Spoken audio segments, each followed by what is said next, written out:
അസ്സലാമു അലൈക്കും വറഹ്മത്തുള്ളാഹി വബറകാതുഹു. ഇന്നത്തെ വീഡിയോയിൽ നമുക്ക് എങ്ങനെ നമ്മുടെ പടച്ച റബ്ബിനോട് അടുക്കാൻ പറ്റും, ക്ലോസ് ആവാൻ പറ്റും എന്നതാണ് പറയുന്നത്. അപ്പോൾ അതിന് വേണ്ടിയിട്ടുള്ള കുറച്ച് കാര്യങ്ങളും ടിപ്സുമാണ് ഇന്ന് നമ്മൾ പറയുന്നത്. അപ്പോൾ ഏറ്റവും ആദ്യം നമ്മളെ മനസ്സിനുള്ളിൽ നമ്മൾ സൂക്ഷിക്കേണ്ട ഒരു കാര്യമാണ്, അതായത് ഈ ലോകവും ഈ ലോകത്ത് നമ്മുടെ ജീവിതവും താൽക്കാലികമാണ് എന്ന കാര്യം നമ്മൾ എപ്പോഴും മനസ്സിൽ സൂക്ഷിക്കേണ്ടതാണ്. നമുക്ക് സ്ഥിരമായിട്ട് കിട്ടാൻ പോകുന്നത് സ്വർഗം മാത്രമാണ്. ഈ ഒരു ചിന്ത നമ്മളെ മനസ്സിലുണ്ടെങ്കിൽ നമുക്ക് ഈ ദുനിയാവിനോടുള്ള താല്പര്യം, ഭയങ്കരമായിട്ടുള്ള ഒരു അറ്റാച്ച്മെന്റ് കുറഞ്ഞു കിട്ടുന്നതാണ്. ഇതിലൂടെ നമുക്ക് നമ്മുടെ അള്ളാഹുവിനെ കൂടുതലായിട്ട് അറിയാൻ പറ്റും. നമുക്ക് ഈ ലോകത്ത് എല്ലാവരുമുള്ള സമയത്ത്, സന്തോഷത്തോടെ നിൽക്കുന്ന സമയത്ത് ചിലപ്പോൾ നമ്മൾ അള്ളാഹുവിനെ മറക്കും. ഒരു പക്ഷേ നമ്മൾ ഒറ്റപ്പെടുമ്പോൾ, നമുക്കാരുമില്ല, നമ്മൾ ഒറ്റക്കാണ് എന്നുള്ള ചിന്ത നമ്മളെ മനസ്സിൽ വരുമ്പോൾ നമ്മൾ പടച്ചോനെ കണ്ടെത്താൻ നോക്കും, റബ്ബിനോട് അടുക്കാൻ നോക്കും. സത്യം പറഞ്ഞാൽ അത് തന്നെയല്ല ശരി. നമ്മൾ ഈ ഭൂമിയിൽ നിന്നും മടങ്ങി പോകുമ്പോൾ, നമ്മൾ മരിച്ചു പോകുന്ന സമയത്ത് നമ്മൾ എന്തെങ്കിലും കാര്യങ്ങൾ കൊണ്ടുപോകുന്നുണ്ടോ? നമ്മുടെ ഉമ്മമാര്, ഉപ്പമാര്, അല്ലെങ്കിൽ നമ്മൾ സ്നേഹിച്ച വ്യക്തിമാര്, ഇവരാരും നമ്മളെ കൂടെ ഉണ്ടാവാൻ പോകുന്നില്ല. അവസാനത്തിൽ നമ്മളെ കൂടെ ഉണ്ടാവാൻ പോകുന്നത് നമ്മൾ ചെയ്ത എല്ലാ നല്ല പ്രവർത്തനങ്ങളുമാണ്. ആ പ്രവർത്തനങ്ങൾക്ക് മാത്രമേ നമ്മളെ ആഖിറത്തിൽ നമുക്ക് രക്ഷ നൽകാൻ കഴിയുകയുള്ളൂ. ഒരു പക്ഷേ നിങ്ങളുടെ ജീവിതത്തിലുള്ള പ്രയാസങ്ങളും എല്ലാ വിഷമങ്ങളുമെല്ലാം സ്വർഗത്തിലേക്കുള്ള പ്രവേശനത്തിന് വേണ്ടിയിട്ടുള്ള കാരണമായേക്കാം. അതുകൊണ്ട് തന്നെ ആദ്യം നിങ്ങൾ ഈ കാര്യം, അതായത് ഈ ലോകം താൽക്കാലികമാണ്, നിങ്ങൾ അനുഭവിക്കുന്ന ഈ ബുദ്ധിമുട്ടുകളും പ്രയാസങ്ങളും ഒന്നും സ്വർഗത്തിലുണ്ടാവില്ല. എന്നാലോ സ്വർഗം നമുക്ക് സ്ഥിരമായിട്ട് ലഭിക്കുന്നതാണ്. അള്ളാഹുവിനോട് അടുക്കാനുള്ള അടുത്ത കാര്യം എന്തായെന്ന് നോക്കിയാലോ. നമ്മൾ എത്രയൊക്കെ തെറ്റുകൾ ചെയ്താലും ആദ്യം നമുക്ക് വേണ്ടത് നമ്മൾ തെറ്റ് ചെയ്തു പോയല്ലോ എന്ന രീതിയിലുള്ള പശ്ചാത്താപമാണ്. ആ ഒരു ചെയ്തു പോയല്ലോ എന്നുള്ള ചിന്ത നിങ്ങൾക്ക് ഉണ്ടെങ്കിൽ അള്ളാഹുവിനോട് നിങ്ങൾ പാപമോചനം തേടുക. ഇനിയിപ്പോൾ ഞാനും നിങ്ങളൊന്നും ഒരു തെറ്റും ചെയ്യാത്തവരാണെങ്കിലും നമ്മൾ എപ്പോഴും അള്ളാഹുവിനോട് പൊറുക്കലിനെ തേടുക. നമ്മുടെ മുത്തു മുഹമ്മദ് മുസ്തഫ നബി സല്ലല്ലാഹു അലൈഹി വസല്ലമ തങ്ങൾ തന്നെ ഒരു പാപവും ചെയ്യാതെ തന്നെ അള്ളാഹുവിനോട് സ്ഥിരമായി പൊറുക്കലിനെ തേടാറുണ്ടല്ലോ.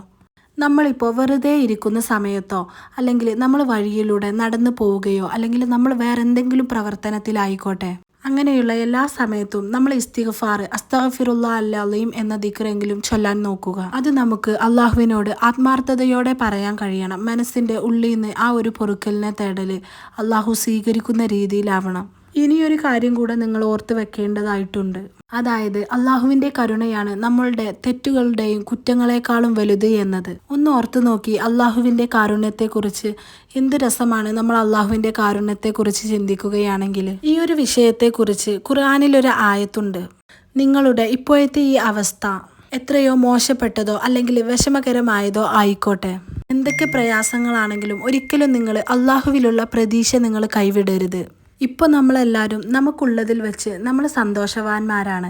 നമുക്ക് അള്ളാഹു തന്ന എല്ലാ നിയമത്തുകളെക്കുറിച്ചും നമ്മൾ ഓർക്കാറുണ്ട്, നന്ദി പറയാറ് ഉണ്ട്. എങ്കിൽ അങ്ങനെ നമ്മൾ അള്ളാഹുവിനെ ഓർക്കാറുണ്ടെങ്കിൽ അതിൽ കൂടുതലായി നമുക്കിപ്പോൾ എന്താണ് ഉള്ളത് അതിൻ്റെ ഇരട്ടിയായി അള്ളാഹു നമുക്ക് തരുമെന്നത് ഖുർആനിൽ പറഞ്ഞിട്ടുള്ള കാര്യമാണ്.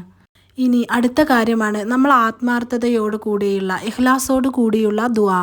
അതായത് നമ്മൾ ഒരിക്കലെങ്കിലും ജീവിതത്തിൽ ഒരു പ്രാവശ്യമെങ്കിലും പഠിച്ചവനോട് ആത്മാർത്ഥതയോടെ ഇഖ്ലാസോട് കൂടി എന്തെങ്കിലും കാര്യം ചോദിച്ചാൽ ഒരു പക്ഷേ അത് നമ്മളെ വിധിയെ തന്നെ തോൽപ്പിക്കും.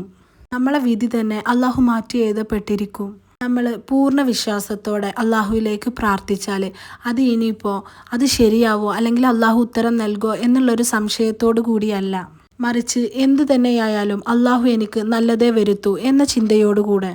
അല്ലെങ്കിൽ ഇനിയിപ്പോൾ ഈ പ്രാർത്ഥന അള്ളാഹു സ്വീകരിച്ചില്ലെങ്കിലും അതിലും വലുത്, അതിലും നല്ലതെന്തോ എനിക്ക് അള്ളാഹു തരുന്നുണ്ട് എന്നുള്ള ആ ഒരു വിശ്വാസത്തോടു കൂടി നിങ്ങൾ പ്രാർത്ഥിക്കണം. അടുത്തത് എന്താ വെച്ചാൽ, നിങ്ങൾ ഏത് കാര്യം ചെയ്യുകയാണെങ്കിലും നമ്മുടെ മനസ്സിലുള്ള ആ ഒരു നീയത്ത്, അതായത് നമ്മുടെ ഉദ്ദേശശുദ്ധി, അത് നല്ലതാണെങ്കിൽ നമുക്ക് തന്നെ കൂലി കിട്ടുന്ന, അതായത് അള്ളാഹുവിൽ നിന്ന് പ്രതിഫലം ലഭിക്കുന്ന ഒരു കാര്യമാണ് ദുആ എന്നത്. അതുകൊണ്ട് നിങ്ങൾ ഏതൊരു നല്ല കാര്യം ചെയ്യാൻ വേണ്ടിയിട്ട് പോകുമ്പോഴും നമ്മളെ മനസ്സിനുള്ളിൽ ആ ഒരു നീയത്തുണ്ടെങ്കിൽ അത് നമ്മുടെ ജീവിതത്തിൽ ഉപകാരപ്രദമാകും. നമുക്ക് ഒരാൾക്ക് ഉപകാരം ചെയ്യാൻ കഴിയുന്നില്ല എങ്കിൽ എല്ലാവർക്കും നല്ലതിന് വേണ്ടിയിട്ട് നമ്മൾ ദുആ ചെയ്യുക.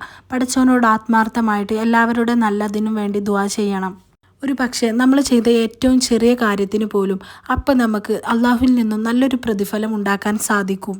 അപ്പോൾ നമുക്കെല്ലാവർക്കും, എനിക്കും നിങ്ങൾക്കുമെല്ലാം അള്ളാഹുവിനോട് കൂടുതൽ അടുക്കാനും അള്ളാഹുവിന് വേണ്ടിയിട്ട് ഇബാദത്തുകൾ ചെയ്യാനും സാധിക്കട്ടെ. അപ്പോൾ നമ്മുടെ ഇന്നത്തെ വീഡിയോ ഇവിടെ തീരുകയാണ്. നമ്മുടെ വീഡിയോ ആർക്കെങ്കിലും ഇഷ്ടമായാൽ ലൈക്ക് ചെയ്യുക. അസ്സലാമു അലൈക്കും.